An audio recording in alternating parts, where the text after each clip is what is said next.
Chères auditrices et auditeurs de la radio Ubutumwa bw'Amahoro, je vous salue dans le nom de notre Seigneur Jésus-Christ. L'émission La Bible parle d'aujourd'hui vous est présentée par votre frère en Christ, pasteur Rokoshi Domitien, qui est au micro, et la cabine technique, c'est votre frère en Christ, Hakizimana Moïse. Comme je vous l'avais promis dans l'émission précédente, où nous parlions de la nouvelle naissance, aujourd'hui, nous allons voir comment et quand on peut naître de nouveau. Écoutons d'abord cette chanson. Que Dieu bénisse les chanteurs. Prions. Seigneur Jésus, te montre toutes les personnes qui vont écouter cette émission où je veux leur parler de comment et quand on peut naître de nouveau, afin que tous ceux qui ne sont pas encore nés de nouveau comprennent cette nécessité et fassent les expériences personnelles aujourd'hui et maintenant même, dans le nom de notre Seigneur et Sauveur Jésus-Christ. Amen. Comment peut-on naître de nouveau? Selon l'enseignement de Jésus-Christ, la nouvelle naissance s'opère de la façon suivante. 1. En prenant contact de la parole de Dieu. Jésus dit à Nicodème, en vérité, te le dis, si un homme non né d'eau et d'esprit, il ne peut entrer dans le royaume de Dieu. L'évangile est selon Jean chapitre 3 verset 5. Dans ce passage, on trouve le mot eau, qui est le symbole bien connu et accepté par la parole de Dieu. Psaume 119 verset 9. Employé ainsi, il n'y a aucun rapport avec le baptême. Maintes passages bibliques montre clairement que la nouvelle naissance est l'œuvre de la parole de Dieu. Par exemple, dans l'épître de Jacques, chapitre 1er, verset 18, nous lisons « Il nous a engendrés selon sa volonté, par sa parole de vérité, afin que nous soyons en quelque sorte les prémices de ses créatures. L'eau en lavant nos yeux les nettoie de souillures qui les obscurcissent. De même, celui qui lit la parole de Dieu et qui y ajoute foi à son esprit, purifie de fausses croyances, touchant Dieu et le salut. Voici le rôle de la parole de Dieu en pénétrant dans le cœur du pécheur. Premièrement, elle met en évidence l'état de perdition du pécheur. Romains chapitre 3 verset 10 à 19. Deuxièmement, elle révèle l'amour de Dieu qui a pourvu au salut de l'homme. Jean chapitre 3 verset 16. Troisièmement, elle montre comment un pécheur peut être sauvé. Romains chapitre 10 verset 1 à 17. La nouvelle naissance s'opère pour l'Esprit de Dieu demeurant dans le croyant. Jean chapitre 3 verset 5. Le Saint-Esprit, troisième personne de la Trinité, fut envoyé par Christ après son ascension pour convaincre de leurs péchés les hommes qui attendraient la parole de Dieu, pour amener à placer leur confiance en Christ et pour établir sa demeure dans le cœur de tout croyant. Le Saint-Esprit fait participer tous les croyants à la nature divine, les rend capables de comprendre les choses spirituelles et guide dans la connaissance et la vérité tous ceux qui sont nés de nouveau. Lisons par exemple l'épître de Paul aux Éphésiens chapitre 1er verset 13. En lui, nous aussi, après avoir entendu la parole de la vérité, l'évangile de notre salut, en lui vous avez cru et vous avez été scellés du Saint-Esprit qui avait été promis. Le fruit de l'Esprit est amour, joie, paix, patience, bonté, bienveillance, fidélité, douceur, maîtrise de soi. L'épître de Paul aux Galates, chapitre 5, verset 22. Quand la parole de Dieu est lue ou écoutée, c'est l'œuvre du Saint-Esprit de révéler avec puissance au cœur du pécheur qu'il est perdu, coupable, sans force et sans espérance. C'est lui qui révèle par la parole de Dieu que le salut s'obtient par la foi en Jésus-Christ, qui a tout accompli pour procurer le salut aux pécheurs. À l'instant précis où le pécheur se confie en Christ, le Saint-Esprit fait en lui sa demeure et mettant son sceau sur lui, rend témoignage qu'il appartient à Christ et qu'il est racheté Alléluia. Ces choses ne sont pas dans le domaine des émotions, mais des faits. On ne se sent pas naître à la vie éternelle, on le devient, gloire à Dieu. 3. La nouvelle naissance s'opère par la foi au sacrifice de Christ pour nous. Dans l'évangile selon Jean chapitre 3 versets 14 à 16, nous lisons ce qui suit. Et comme Moïse éleva le serpent dans le désert, il faut de même que le Fils de l'homme soit élevé, afin que quiconque croit en lui ait la vie éternelle. Car Dieu a tant aimé le monde qu'il a donné son Fils unique, afin que quiconque croit en lui ne périsse pas, mais qu'il ait la vie éternelle. Les paroles de Christ dans ce passage montraient d'une manière parfaitement claire comment le pécheur peut prendre possession de cette nouvelle vie. Quand Nicodème demanda comment cela pouvait se faire, Christ lui répondit en citant un incident rapporté dans l'Ancien Testament. Ce récit nous représente une image de la nouvelle naissance et de la manière dont on peut en faire l'expérience. Lisez-le dans le livre des Nombres, chapitre 21, versets 4 à 9. Il pourrait être résumé en 7 mots. Premier mot, le péché. Nombre 21, verset 5. Comme Israël avait péché, ainsi toute la race humaine s'est rendue coupable du péché envers Dieu. Tous ont péché en présence, et tous ont péché en pensée et en parole et en acte. Romains 3, 23. Deuxièmement, le jugement, verset 6. Comme le péché d'Israël avait fait descendre, et cela en toute justice, la colère de Dieu sur lui, ainsi Dieu a fait connaître que sa colère s'étend sur tout ce qui est péché. Nous lisons dans l'épître de Paul aux Romains, chapitre 6, verset 23, que le salaire du péché, c'est la mort, mais le don gratuit de Dieu, c'est la vie éternelle en Jésus-Christ notre Seigneur. Le troisième mot, c'est la repentance. Verset 7. Israël admit sa culpabilité en confessant et chercha le pardon.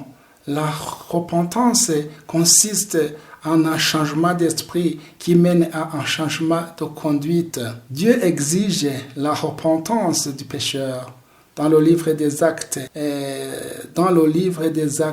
des Apôtres, chapitre 17, verset 30 à 31, nous lisons « Dieu, sans tenir compte des temps d'ignorance, annonce maintenant à tous les hommes, en tout lieu, qu'il ait à se repentir, parce qu'il a fixé un jour où il va juger le monde selon la justice par un homme qu'il a désigné, et il en a donné à tous une preuve digne de foi en le ressuscitant d'entre les morts. Le quatrième mot, la révélation, au verset 8. L'Éternel dit, Dieu révèle ici le moyen du salut aux Israélites sur le point de mourir à cause de la morsure des serpents brûlants. Ainsi, dans la Bible, Dieu a révélé à tous les pécheurs le moyen du salut. Voici ce que l'apôtre Paul a écrit à Timothée dans sa deuxième épître, chapitre 3, versets 14 à 17. Toi, reste attaché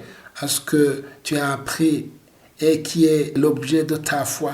Tu sais de qui tu l'as appris. Depuis ton enfance, tu connais les écrits sacrés. Ils peuvent te donner la sagesse en vue du salut par la foi en Christ Jésus. Toute écriture est inspirée de Dieu et utile pour enseigner, pour convaincre, pour redresser, pour éduquer dans la justice, afin que l'homme de Dieu soit adapté et préparé à toute œuvre bonne. Alléluia. Cinquième mot, c'est la ressource, versets 8 à 9. Un serpent d'airain fut forgé et placé sur une perche en pleine vue du camp d'Israël, en pleine vue du camp israélite. Maintenant, veuillez comparer à ce passage à l'évangile selon Jean, chapitre 3, verset 14. Comme Moïse éleva le serpent, alléluia, il a fallu que le Christ soit élevé à une croix pour apporter le salut aux hommes en train de périr à cause de la morsure du péché. Sur la croix, Christ porta nos péchés, prit notre place. subi la totalité du châtiment que nous méritions. Gloire à Dieu. Par sa mort, il a satisfait à toutes les exigences de Dieu envers le pécheur. Dieu, en ressuscitant son Fils, a prouvé que le sacrifice de celui-ci était entièrement suffisant. Nous lisons dans l'épître de Paul aux Romains, chapitre 5, versets 6 à 8, ce qui suit. Car lorsque nous étions encore sans force, Christ, au temps marqué, est mort pour des impies. À peine mourrait-on pour un juste. Quelqu'un peut-être aurait le courage de mourir pour un homme qui est bon. Mais en ceci, Dieu prouve son amour envers nous. Lorsque nous étions encore pécheurs, Christ est mort pour nous. Alléluia. La condition, c'est le mot 6. Lisons verset 8. La condition d'être guéri était d'oser regarder le serpent d'airain. Le fait que le serpent d'airain avait été élevé ne donnait pas la guérison. Tous ceux qui avaient été mordus devaient le regarder afin de vivre. Le seul fait que Christ est mort sur la croix pour les pécheurs et qu'il a accompli tout ce qui est nécessaire pour le salut ne peut en lui-même assurer le salut du pécheur. Ce dernier doit croire en Christ, l'accepter comme son sauveur personnel et faire de lui son Seigneur. C'est ce que Jésus voulait exprimer quand il disait « afin que quiconque croit en lui ait la vie éternelle ». Jean chapitre 3 verset 16. Dieu ne demanda pas aux Israélites de prier, ni de prendre de bonnes résolutions, ni de verser de l'argent, ni de faire de bonnes œuvres pour mériter la guérison. Le pécheur, lui, n'a qu'à reconnaître son indigence spirituelle totale, s'en remettre à l'œuvre que Christ a accomplie pour lui et l'accepter par la foi comme sauveur personnel. Alléluia. Le 7e mot, c'est le résultat. Verset 9. Celui qui le regardait conservait la vie. À l'instant précis où un Israélite est mordu par un serpent, autant dire qu'il était déjà mort. Regardez le serpent d'airain et recevait une vie nouvelle et il était comme né de nouveau. Alléluia. Le pécheur perdu qui croit à la bonne nouvelle, l'évangile, que Christ est mort pour ses péchés et qu'il accepte définitivement comme sauveur, reçoit la vie éternelle, vie spirituelle. Le Saint-Esprit vient demeurer en lui et il devient participant de la nature divine. Il est né d'en haut ou régénéré. C'est la nouvelle naissance qui, selon la déclaration formelle de Christ lui-même, est absolument essentielle pour voir le royaume de Dieu et pour y entrer. Quand peut-on naître de nouveau maintenant? La nouvelle naissance a lieu au moment où le pécheur lève les yeux vers Christ et se confie en lui comme Seigneur et Sauveur. La nouvelle naissance peut donc avoir lieu à l'instant même où vous suivez cette émission. Pourquoi là où vous êtes, tel que vous êtes, pourquoi pas là où vous êtes, tel que vous êtes, ne cesseriez-vous pas de faire vos propres efforts pour obtenir le salut? Ne vous confieriez-vous pas en la personne du Fils de Dieu et ne chercheriez-vous pas en lui le repos qu'il vous offre? Pour le clore de cette émission, nous allons lire dans la deuxième épître de Paul aux Corinthiens, chapitre 6, versets 1 à 2. Et je t'inviterai à prendre une décision d'accepter Jésus-Christ comme ton Seigneur et Sauveur, afin que tu naisses de nouveau et que tu sois l'héritier du royaume de Dieu. Alléluia. Nous allons lire ce que l'apôtre Paul a dit aux Corinthiens. Puisque nous travaillons ensemble, nous vous exhortons à ne pas recevoir la grâce de Dieu en vain. Car il dit, au temps favorable, je t'ai exaucé. Au jour du salut, je t'ai secouru. Voici maintenant, c'est le temps vraiment favorable. Voici maintenant le jour du salut. Que Dieu nous accorde à tous de saisir cette grâce qu'il est si facile de recevoir. Que Dieu vous bénisse. Amen. Prions. Nous te remercions, Seigneur Jésus, pour tous ceux qui viennent d'écouter ta parole concernant la nouvelle naissance. Maintenant qu'ils ont compris comment et quand naître de nouveau, je te prie de toucher avec ta main puissante tous ceux qui ont l'envie de naître de nouveau. Pardonne leurs péchés afin qu'ils deviennent de nouvelles créatures. Dans le nom précieux de notre Seigneur Jésus-Christ. Amen.